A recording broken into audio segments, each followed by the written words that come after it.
tous. Bonjour. Oui. Le micro est ouvert. C'est ouvert.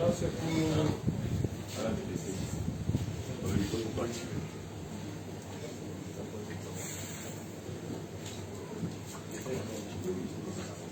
Hein? Non pas. C'est allumé, ouais, c'est allumé. En haut, là, au niveau de la console. Au-dessus, au niveau de la console.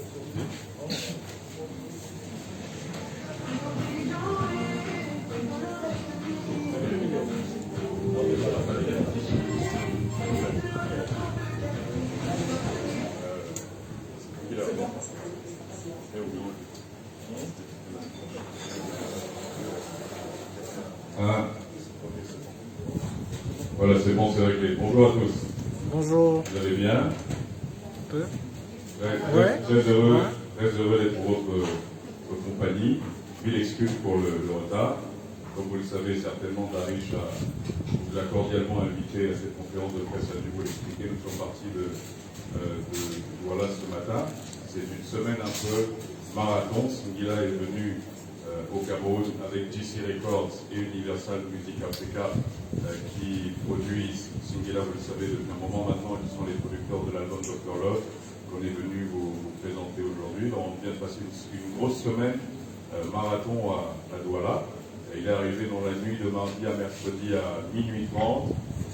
On a enchaîné médias, conférences de presse, rencontres avec le public, ateliers d'écriture, soirées privées. Donc il s'est passé pas mal de choses et on vient faire la même chose à Yaoundé pour la promotion de cet album Dr Love et pour le présenter au public de notre chère et belle capitale du Cameroun. Moi je m'appelle Brice Alpin Yamedze.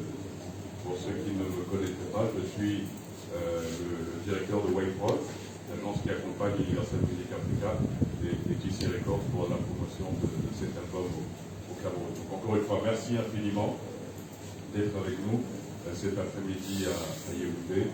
On va passer un beau moment d'échange avec Singila, qui est juste là, et avec Dave également, que certains d'entre vous connaissent peut-être, qui est le manager et coproducteur de Singila. C'est le co-patron, co-fondateur de GC Records. Il est également manager de Singila et il est co-auteur de la quasi-totalité des chansons de Singila. Donc c'est un artiste de grand talent également, même s'il est plus souvent derrière les caméras que devant. Et aujourd'hui, pour cette conférence de presse de l'album Dr Love, il est devant. Cet album, c'est le 5e album de Singila. Le premier single de sa carrière est sorti en 1999. Ça fait 22 ans maintenant qu'il fait de la musique. Et son premier album, vous en souvenez certainement, l'album de Viking Croix est sorti en 2003. Donc c'est une vingtaine d'années dans la musique aujourd'hui pour Singila qui vient de sortir un album qui est probablement l'album le plus mature de sa carrière, riche de ses années d'expérience, de ses voyages, de ses rencontres. La plume est toujours aussi acérée. Il a rajouté énormément de sonorités africaines, notamment de rumba, dans ce projet qui aurait pu d'ailleurs être un projet totalement rumba. Peut-être qu'il le fera pour le 6e album. Il vous le dira lui-même dans quelques instants. Donc je vais donner la parole à Singila, que je vous prie d'applaudir s'il vous plaît. Singila, le ghetto compositeur, devenu rossignol et aujourd'hui Dr Love. Bonjour Singila. Bonjour tout le monde. Bonjour. Tout d'abord, désolé pour le retard, sincèrement. C'est pas la première fois que je fais Douala Yaoundé, mais voilà, il y a eu quelques soucis sur la route. Et voilà, on est arrivé un petit peu tard. Merci d'avoir attendu aussi. Et merci d'être là, d'avoir répondu présent pour cette invitation à découvrir mon album Dr Love, qui est mon 5e album, que je tenais absolument à vous présenter en personne, à me déplacer pour faire la promo sur place au Cameroun, qui est l'un des pays d'adoption et où je me sens merveilleusement bien. Je vais donner la parole à présent à Dave, qui est, comme je vous l'ai expliqué il y a un instant, co-auteur avec Singila depuis de nombreuses années maintenant. Il est producteur de Singila, manager. Il travaille énormément à ses côtés depuis le tout début de sa carrière. Bonjour. Salut tout le monde, j'espère que ça va. Moi aussi, je m'excuse pour le retard. Donc moi c'est Dave, je suis donc le coproducteur de Singila. On a un label ensemble qui s'appelle JC Records, que je dirige plus ou moins, vu que lui, il est un peu plus dans l'artistique. Et voilà, on a l'habitude de venir ici au Cameroun, hein, je pense que vous le savez. Donc pour une fois de plus, on est de retour à Yaoundé et à la maison. Et ça fait plaisir. Donc, merci. On va passer la parole aux journalistes qui nous font l'honneur de leur présence. Il y a plus de son. Le son est réglé. Son micro. Est-ce que tu peux couper totalement la musique et monter? Ok. Donc on va vous donner la parole à présent. La fonction. Yes, yes. Je pense qu'il est peut-être juste un peu bas. Faut monter. Donc on va vous donner la parole à présent. Si vous avez des questions à poser au Dr Love, Singila. Donc vous levez la main tout simplement et on vous passera le micro. Alors, bonjour Singila, bonjour à tous. Je suis Manfred Sommer, le 4e pouvoir, journal en ligne. Alors j'ai deux questions. Déjà, ma première, c'est sur la 12e piste de cet album, On rentre au pays. Qu'est-ce qui a justifié le choix de ce casting à travers Didi B et Tenor? Et ma deuxième question porte sur la vue globale de cet album. Je trouve qu'il n'y a pas assez de prise de risque de Singila en matière de couleur musicale, que ce soit sur le R&B. On sait que vous avez démarré par le rap. Pourquoi est-ce que vous n'êtes pas retombé amoureux de ce style musical? Pourquoi n'avez-vous pas pris de risque pour sortir et aller chercher d'autres polyphonies africaines? J'ai vu beaucoup de rumba, beaucoup d'afro-pop, beaucoup de soul. Pourquoi n'avez-vous pas pris ce risque? Est-ce que c'est la peur vis-à-vis du public ou bien vis-à-vis de votre cible? Merci. Il ne faut pas mal prendre mes réponses. Hein. Ouais. Mais je crois que vous avez mal écouté l'album. C'est vrai qu'il y a de la rumba. Dans la chanson L'amour ne suffit pas. Vous connaissez la chanson L'amour ne suffit pas? Oui, bien sûr. Oui. Ça ne suffit pas. La, la, la, la, la. Ça vous fait. C'est quel genre de sonorité? Parfois l'amour ne suffit pas. C'est arabisant. Oui. C'est un autre pan de l'Afrique. Oui. La chanson Chéri Chéri. C'est un chéri chéri qui rêve de trouver un chéri chéri. Un chéri chéri qui aimera un chéri chéri. Elles sont placées Cendrillon et pour le rêve se finit au bout de la nuit. C'est un peu plus Afrique de l'Ouest, tu vois. Bon, la musique Camer, j'en ai même fait une avec Charlotte Panda. Oui. Tu voulais quoi d'autre? Beaucoup de choses. Beaucoup de Non, choses. mais par contre, c'est un choix de ne pas avoir été dans le R&B. Ouais. J'ai voulu vraiment faire un album afro. Quand tu écoutes la trilogie, qui est pour moi une bonne présentation, on a la première chanson Mago, qui est plus afrobeat. Afrobeat. On a ensuite La femme de quelqu'un en deuxième épisode, qui est plus rumba. Puis ensuite, on a justement L'amour ne suffit pas, qui est un peu plus arabisant.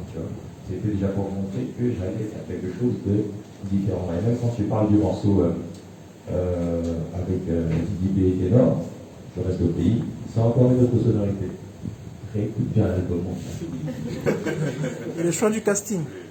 Ah oui, le choix du casting, c'est parce que ce sont deux artistes de la nouvelle génération que j'aime particulièrement, artistiquement et humainement. Et par rapport au thème, je voulais justement prendre des jeunes qui partent de rien et qui ont réussi.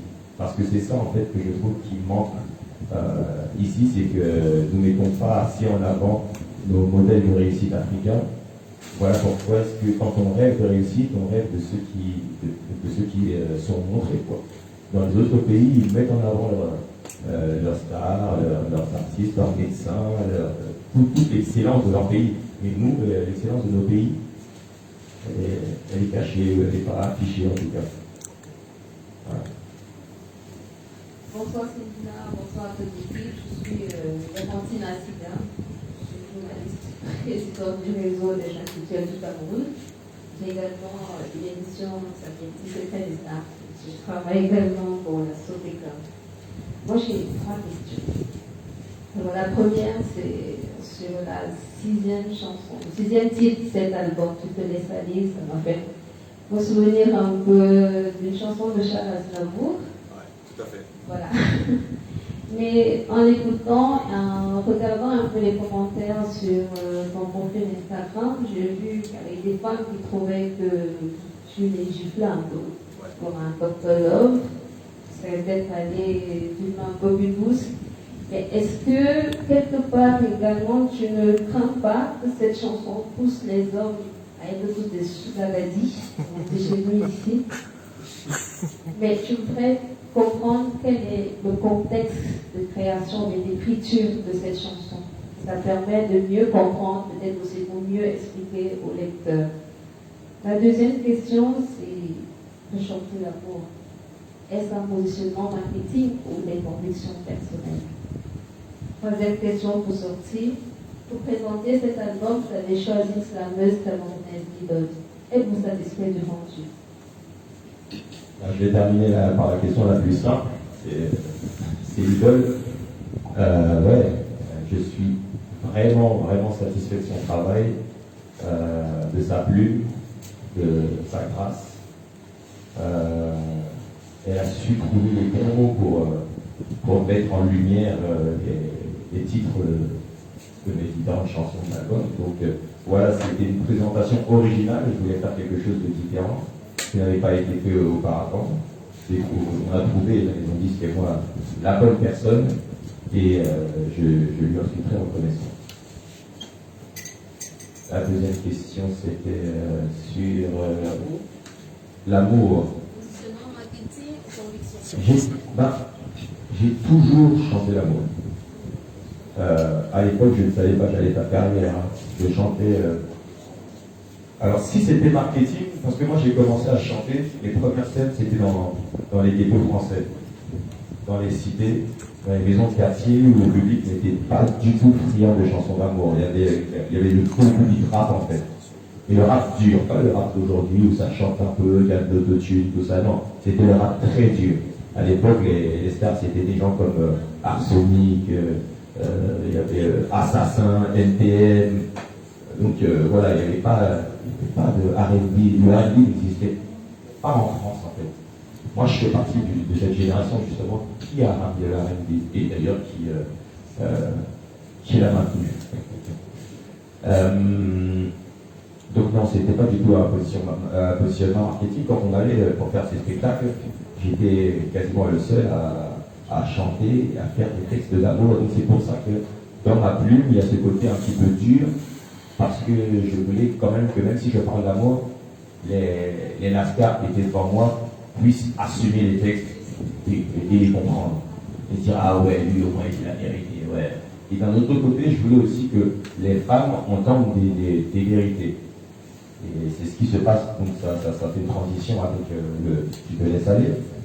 Je ne suis pas du tout, et je n'ai jamais été un chanteur moraliste. Dans ma nature, je raconte un mec qui fait des conneries, enfin qui laisse sa femme pour se mettre avec sa gosse. Je sais pas, j'ai beaucoup de chansons, mais ouais, je suis vraiment pas du tout moraliste. Ce que je fais, moi, en fait, c'est exposer les choses telles qu'elles sont. Je suis plutôt un peintre. Donc je peins la situation, des situations choisies qui peuvent déranger, justement, où il y a une problématique, parce qu'au centre de la plupart de mes chansons, il y a une problématique. Si je n'expose pas la problématique telle qu'elle est vraiment, vous ne trouverez jamais le bon traitement. Tu vois, c'est juste ça, tu te laisses aller. C'est les hommes. C'est-à-dire que si j'ai une petite sœur, je ne vais pas lui raconter une autre histoire que celle de Tu te laisses aller. Si elle vit cette histoire, si elle est avec un mec qui est parti pour une femme plus jeune, je ne vais pas lui dire ouais, non, c'est pas bien. Non, je vais lui dire, gars, tu te laisses aller, reprends-toi. Même si au fond de moi je vais me dire, mais ton gars, c'est pas un bon gars, son mental il n'est pas bon. Tu as fait un enfant avec lui, tu as fait ci, tu as fait ça, tu te sacrifies de telle façon. Ça, ce sont des réalités. Mais moi, en tout cas, j'ai préféré peindre le tableau tel qu'il est vraiment. C'est ça en fait. Tel que Aznavour l'a fait justement. Les versions africaines, ou pas.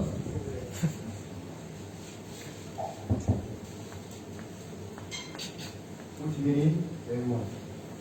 I'm trying to get a chant from CRT. I also start by congratulating you for a beautiful album, Dr. Love. Now, Thank you. now, you have been busy making albums in the past. I want to know, because there are some songs here I see you have released before this album. So I want to know the peculiarity of this album, Dr. Love. Because as for me, it's very interesting. So I want to know the peculiarity. Or what pushed you to do such an album. Thank you. Ok. La particularité de l'album, c'est déjà son côté africain, parce que j'ai pas fait d'album africain avant. Juste avant, j'avais préparé mon public à cette expérience, parce que j'ai fait un album qui s'appelait Entre deux, dans lequel on peut retrouver des chansons telles que Rossignol, Aïmama, mais aussi des chansons telles que I Love Paris. I Love Paris, où dans le clip, tu fais le tour du monde. On voit New York, on voit en Espagne, on voit en Asie, en gros, Cambodge, voilà. C'était vraiment justement le bon système d'après moi en termes d'image de montrer vers où je voulais aller. Et donc, la particularité, on va dire que c'est le côté afro et le côté aussi, on va dire, très vrai des chansons, très proche des gens. C'est-à-dire que chaque personne qui écoute cet album se reconnaîtra forcément dans l'une des chansons. Elle aura le bon, le mauvais rôle, elle va être heureuse ou elle va être blessée, mais elle va forcément reconnaître une histoire qu'elle a vraiment vécue. Et elle va reconnaître aussi les histoires de ses proches. C'est un album que tout le monde peut s'approprier. C'est un album de chansons. Il y a vraiment de belles mélodies que j'ai travaillées à fond avec des musiciens, avec. C'est un album qui peut traverser le temps. Ce sont des chansons. Que dire d'autre? C'est un album pour toi, mon frère. C'est un album d'homme, c'est un album de femme, c'est un album d'amour, c'est un album de partage. Voilà.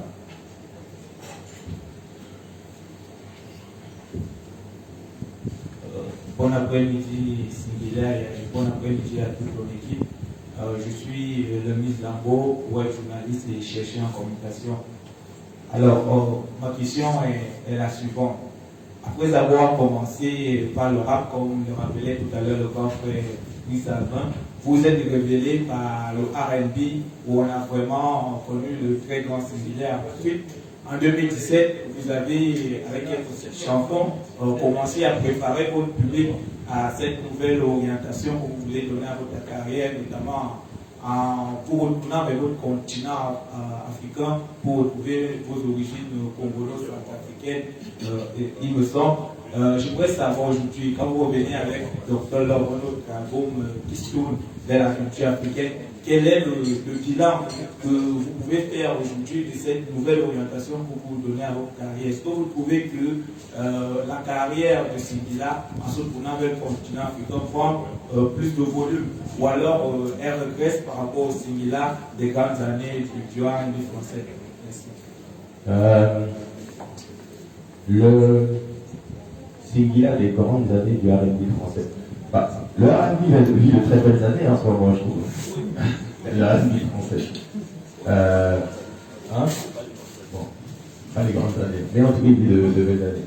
Si vous voulez, je suis quelqu'un qui ne reste pas sur place. J'ai jamais été un artiste qui faisait ce qu'on attendait forcément de lui.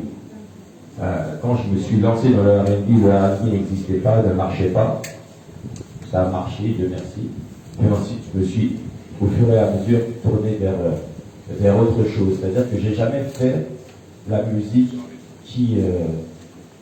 que les programmateurs radio ou télé attendaient. Moi, j'ai toujours fait la musique qui, moi, faisait battre mon cœur.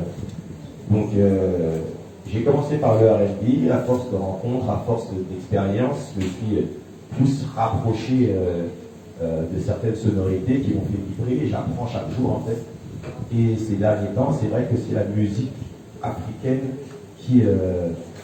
c'est une expérience en tout cas africaine que j'ai envie de faire. Je parle en termes de musique. Parce que en termes de public, même en faisant du R&B, je suis toujours venu ici, j'ai toujours été appelé par le public africain. Donc ce n'est pas du tout... je n'ai pas besoin de faire de la musique africaine pour venir... pour être écouté ici. J'ai toujours été écouté ici.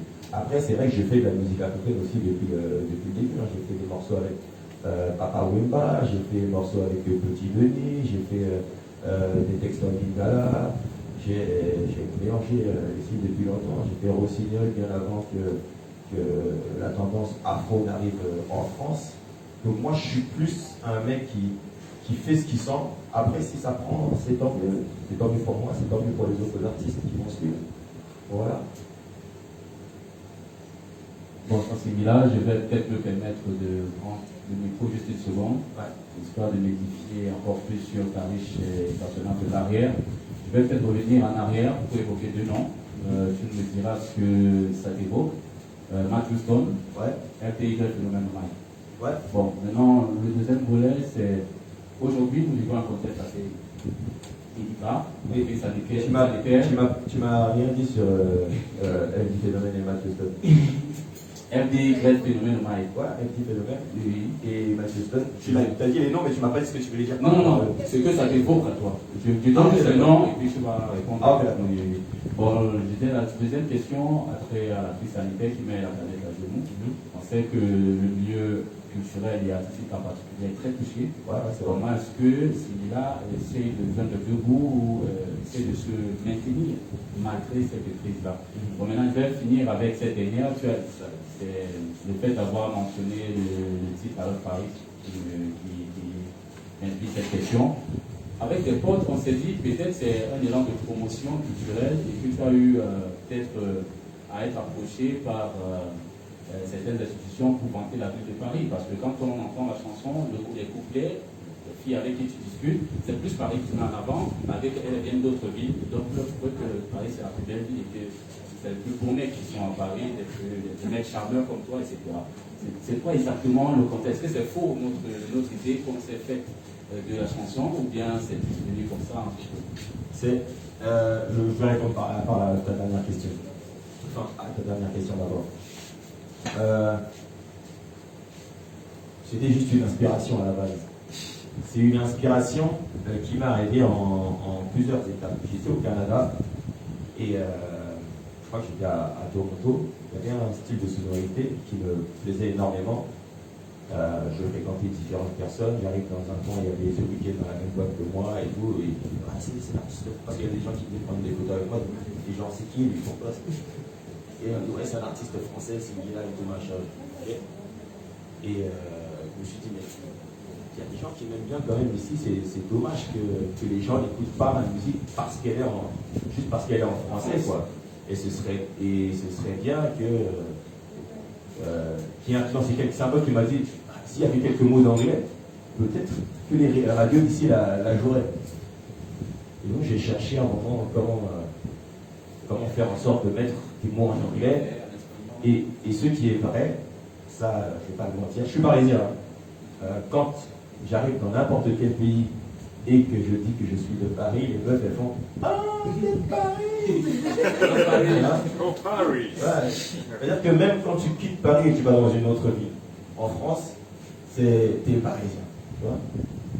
Et donc du coup, je me suis dit, allez, on va faire ça. Genre, je drague une go dans tel pays, et à chaque fois, elle répond en anglais, et puis elle dit que j'adore Paris, et finalement, parce que ce que tout le monde connaît aussi en français, les étrangers, c'est voulez-vous coucher avec moi. Et après avoir fini le premier couplet, je me suis dit, on va faire la même chose pour toucher l'Espagne aussi. Et donc, voilà comment est partie la chanson, tout simplement. C'était pas. Alors, Si la mairie de Paris m'avait filé un billet, j'aurais adoré parce qu'on a tourné dans je sais pas combien de coins et, voilà. Et c'était vraiment volontairement. C'est nous qui avons investi d'ailleurs de nos poches. Voilà. Dommage. Ouais. Et c'est pas tant que tu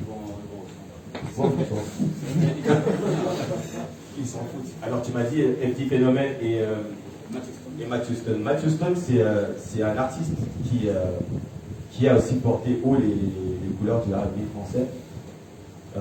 Lui, il a plus travaillé le côté dance floor en fait. Il était vraiment, à un moment, il était fort. Il faisait bouger les clubs en France. Là où moi, j'étais plus dans le côté chanson à texte. Que j'ai développé, et puis voilà. Alors, Petit Phénomène, c'est une plume du rap français qui a fait partie de la même écurie que moi, Secteur A. Ben ouais, on a fait un feat ensemble, il m'a invité sur une chanson, c'est... Voilà, exactement. Alors, ouais, c'est vrai que dans Trop près, on me voit au loin. De loin, oui, mais... Voilà. Mais après, on a fait un clip ensemble. Après, on a fait un duo ensemble, vraiment, qui s'intitule Quand on chante. Tu pourras aller regarder. Je vais regarder. Alors, la crise sanitaire, elle est vraiment dure pour tout le monde. Moi, je suis pas le plus à plaindre. Donc, quand je parle de la crise sanitaire, je n'aime pas parler de moi spécialement, parce qu'il y a vraiment, il n'y a pas que les métiers de l'art qui en souffrent, mais les métiers de l'art en souffrent énormément parce que tu as des artistes qui ne vivent pas de droits et tout ça. Voilà, c'est les spectacles qui peuvent les payer et de temps en temps en plus. Donc là, c'est vraiment dur. Pour l'instant, on est obligé de respecter toutes les mesures prises parce que la vie est quand même plus importante. Mais c'est très dur. Moi, je n'ai pas un poste qui permet je n'ai même pas la visibilité du problème parce que je ne comprends pas ce on a beau se protéger de telle façon, faire ci, faire ça, on l'attrape. Vraiment, je ne suis pas la personne qui va dire qu'il faudrait faire ça alors que je n'ai rien compris au truc. Peut-être dans la vie, je suis peut-être comme dans mes chansons. Je peins des tableaux, et pour peindre les tableaux, il faut que je comprenne l'image. Là, je ne comprends rien. Là, c'est écrit comme sur Canal. Je suis désolé. S'il y a des actions à mener, on les mène. On a déjà fait des chansons multi-artistes justement pour essayer de récolter des fonds pour aider les plus démunis. Donc dans les plus démunis, il n'y a pas que des artistes, hein, c'est vraiment... et puis pour aider aussi surtout le corps médical. Mais voilà, pour l'instant, c'est tout ce qu'on a su faire nous de notre côté. Alors bonsoir, je suis Idriss Bakam du média digital, blog de Sang Français. Ma question est de savoir, y a-t-il pas un contraste entre le titre de cet album Dr Love et la personne du bad boy non moralisateur qui décrit exactement ce qu'il voit ou vit dans la société? Parce que déjà, un docteur, c'est celui-là qui est censé reparer, apporter des solutions, et vous l'avez dit toujours ici, tantôt, vous n'êtes pas moralisateur. Alors, y a-t-il pas un contraste un peu bizarre entre le non-moralisateur et le titre docteur? Non, tu sais, quand tu... Alors, on va prendre des exemples musicaux, d'accord? Quand tu vaccines quelqu'un, qu'est-ce que tu fais? Tu prends le virus et tu le mets dans le corps de la personne. Tu vois? Donc c'est le mal par le mal. C'est ça, non? Quand tu as un psy, quand tu vas voir un psy, tu t'assois sur le canapé ou tu t'allonges, il te dit pas, ne t'inquiète pas, ça va aller. Il te dit, parle-moi de tes problèmes. Donc son but, c'est même de te faire pleurer, de faire tout ressortir. Et c'est à partir de là que justement, tu vas vider ton sac, enlever tout ce qu'il y a de mauvais, parce que tu auras mis le doigt sur le problème. Quand tu te vois la face, tu te manges un mur. Tu vois? Le truc, c'est ça, c'est qu'il faut absolument exposer les problèmes. Il faut même débattre, parler, c'est ça qu'on dit dans les couples. Quand il y a des non-dits, c'est là que ça explose. Faire des chansons telles que je l'ai fait, justement, ça permet aux gens de s'exprimer. Ça permet de dire à sa femme ou à son mec, parce que quand tu as la chanson qui te laisse aller, ça peut être dans l'autre sens. Ça peut être un mec aussi qui se laisse aller, mais sa femme n'ose pas le lui dire. Donc, quand il y a des chansons comme ça, peut-être qu'à ce moment-là, le mec va faire écoute, je me laisse aller. Ou bien il va faire ah ouais, non, les mecs qui se laissent aller, c'est n'importe quoi. Et la femme peut dire ah, mais toi, tu peux parler. Et ça lance le débat. C'est ça qui est important en fait dans ce que je fais, c'est cette approche-là. Je me refuse de raconter une vie qui n'existe pas. Il y a dans tous les couples, il y a des problèmes, absolument tous. Tous. Donc je mets le doigt sur les trucs qui ne vont pas, et puis ça permet justement de délier les langues. Bon, sur certaines chansons, bien évidemment, je vante quand même les mérites de l'amour, parce que c'est quelque chose de très important et de nécessaire, de primordial. Mais pour les chansons qui font mal, c'est ça le remède différent. Je suis un secteur en fait. Déjà Thierry François, TV et Live Show.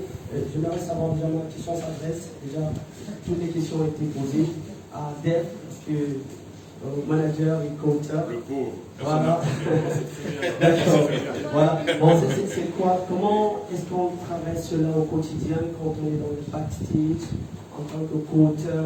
Comment on travaille cela? Comment on vit cela au quotidien? Est-ce que par moment on n'est pas tenté de se dire oui, c'est mon frère? Parce que vraiment on forme une grande famille depuis toujours pour tourner. Comment on vit cela en tant que coauteur? Est-ce qu'on n'est pas tenté aussi de se dire on peut se mettre aussi en avant? Et au-delà de cette question, la deuxième question, le Cameroun aujourd'hui, ouais, en promotion pour Dr Love, la suite c'est quoi? Merci. Ok. Moi, j'ai pas eu trop de mal parce qu'en vérité, j'ai vraiment démarré limite en même temps que lui. Un peu plus tard, mais ça fait super longtemps. Donc vraiment, j'ai évolué en même temps. En tant que, d'ailleurs, c'est même lui qui m'a mis pied à écrire. Moi, j'étais encore à l'école, c'est lui qui m'a attiré. Et donc, ouais, j'ai commencé à écrire avec lui. Je l'ai accompagné sur les shows depuis 2003, depuis même avant. Depuis 2003, sur les shows, etc. J'étais toujours derrière lui, mais avec le temps et l'expérience, je commençais à connaître le game, les gens. Et honnêtement, la place que j'ai derrière là, franchement, elle est très bien. Limite, lui-même, il m'a envie parfois. Ah bon? Voilà, parce que bon, on va dire que j'ai beaucoup de positifs et moins de négatifs. Donc, franchement, pour moi, c'est pas difficile. Après, bon, pour les gens qui ont toujours rêvé d'être artistes, ça serait peut-être plus compliqué. Moi, j'en ai jamais rêvé.